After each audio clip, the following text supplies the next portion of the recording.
Bienvenue à toutes et à tous dans ces nouvelles vidéos sur ma chaîne YouTube. Aujourd'hui, on apprendra quelques nouvelles expressions français dans le registre informel. Welcome everyone to this new video on my channel. As you may know, every language tends to have various registers, and the most common ones is the formal register and the informal one. This video will be focusing on the informal register in the French language.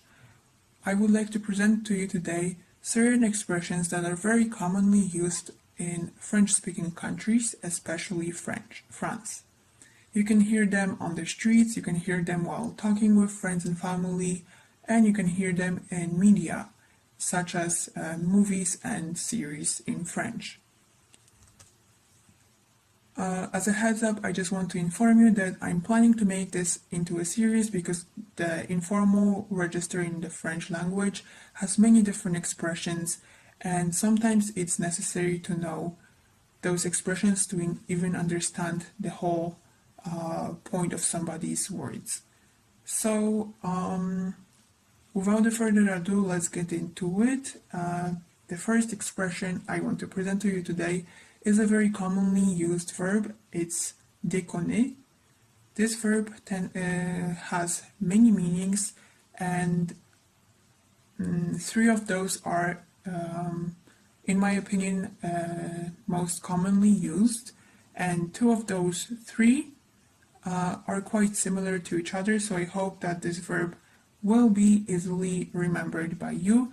And I also want to present you some possible contexts in which you can use it, because I don't only want you to understand others using this, but I also want you to be able to incorporate this verb into your own vocabulary for you to use while speaking French.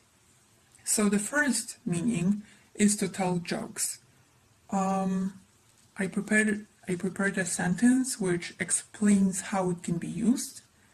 Le 1er avril, c'est le jour où le gens rigole et il déconne. Cette fête s'appelle le poisson d'avril. Let me repeat that for you. Le 1er avril, c'est le jour où le gens rigole et il déconne. Cette fête s'appelle le poisson d'avril. Let's try translating this. The 1st of April is the day where people tend to fool around and joke. This holiday's name is Les Poissons d'Avril.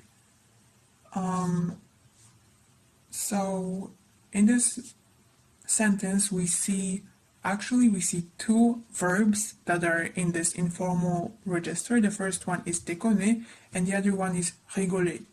And I decided to translate the verb rigoler as fool around. And when it comes to the verb déconner, meaning to tell jokes, we can also say it in not so informal register as plaisanter. Donc, cette phrase, sans les verbes déconner, serait le 1er avril, c'est le jour où les gens rigolent et plaisantent. Cette fête s'appelle les poissons d'avril. Now let's move on to the second meaning of this verb, and it's to talk nonsense or to do something stupid. An example of this verb meaning this stuff is j'ai besoin de ton conseil, mais tu ne fais rien que déconner. Arrête! So someone is quite irritating here.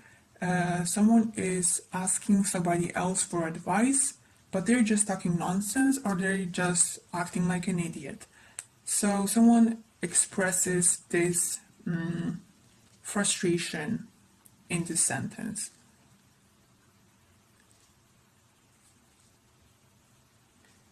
Let's try to translate this. I need your advice, but all you do is talk nonsense. Stop it.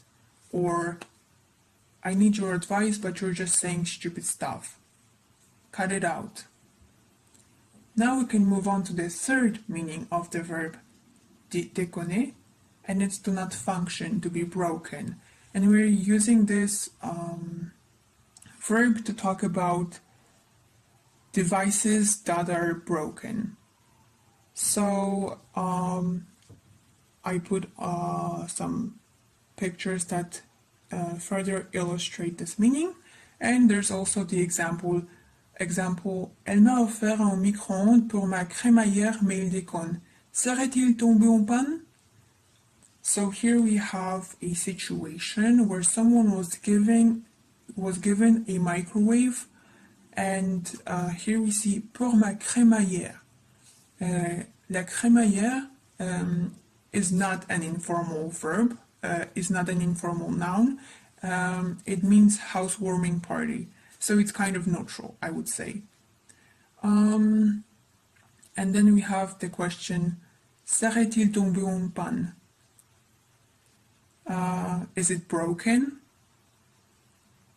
So as we can see here, tomber en panne, n'est pas marché et déconner means pretty much the same thing.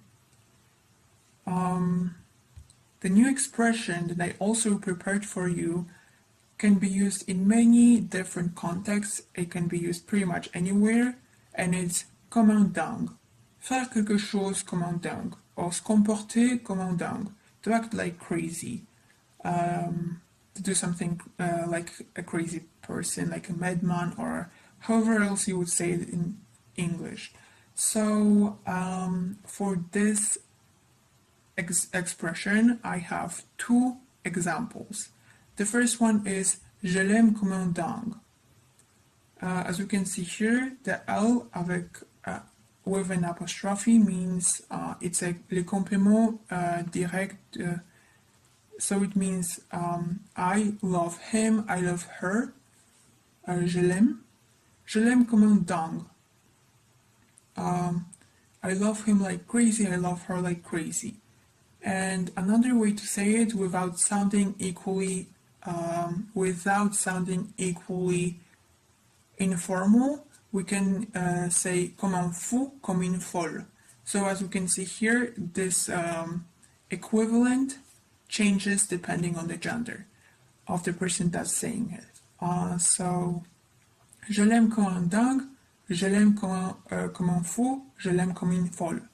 The other example for this expression is dans mon nouveau taf, je bosse comme un dingue. This expression, I included it because it has more informal expressions than just one. And when people talk in informal French, then they tend to mix up different expressions together. As we can see here, it's comme un dingue, which we already know, but there's also le taf. Le taf is a noun and it means work, it means job. We should remember that le taf is masculine, and it can also be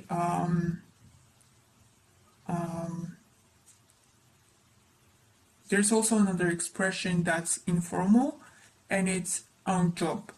And this obviously comes from the English language. And just a regular neutral register would be le travail. And then je bosse comme un dingue. Bosser, c'est un verbe français informel qui signifie tout simplement travailler. So this is a verb that means to work. Let's try to rewrite this sentence with the equivalents that we've just learned. Dans mon nouveau taf, dans mon nouveau job, dans mon nouveau travail, je bosse comme un dingue. Je travaille comme un dingue. Another expression I've prepared for you today is an adjective chouette. As you can see here, this adjective looks like as if it was in the female form, but it's actually used like this in the masculine form and in the feminine form of the singular with singular nouns. So you can say un sac chouette et une pièce chouette. and it doesn't change in pronunciation, and when it's written it also has the same form. The expression, the example I've prepared for you today is Mon appart est chouette. Mon appart is also a rather informal way of saying mon appartement. So we can say the same thing without sounding equally informal as Mon appartement est joli. Mais attention, ne les confond pas avec le nom chouette. La chouette, c'est un oiseau. Pay attention to how this is an adjective, but there also is a noun that looks the same and sounds the same, and it's the noun la chouette. And I put here that it's a bird, c'est un oiseau, and the name of this bird in English is owl. The next expression is une clope. It's also a noun, an informal noun, and it means a cigarette. So to illustrate this, I have an example. Tout le monde fume des clopes sur la terrasse. Everyone smokes cigarettes on the patio. And we can also say smoke cigarettes informally with an expression s'en griller une, to go for a smoke. Or we could say instead of fumer des clopes, informally we could say griller des clopes. And to illustrate this expression, I put on va s'en griller une. Tu veux nous rejoindre? That would be everything for this video. Thank you for your attention. Merci de ton attention. Abonne-toi pour de prochaines vidéos. Subscribe for new videos. Tu peux t'attendre à la continuation de cette série sur le français informel. Je prévois déjà qu'il y aura au moins une vidéo sur le champ à propos des expressions idiomatiques français. Et si tu as des suggestions, laisse-les dans les commentaires au-dessus. You can expect a continuation of the series about informal French, and I already expect a new video that will be published soon about French idioms. And if you have any suggestion about what videos I should make, regardless of if it's in Spanish, in French, what kind of videos, or any kind of suggestion about the way I make videos or about my channel, you can leave them below in the comments. Thank you and bye.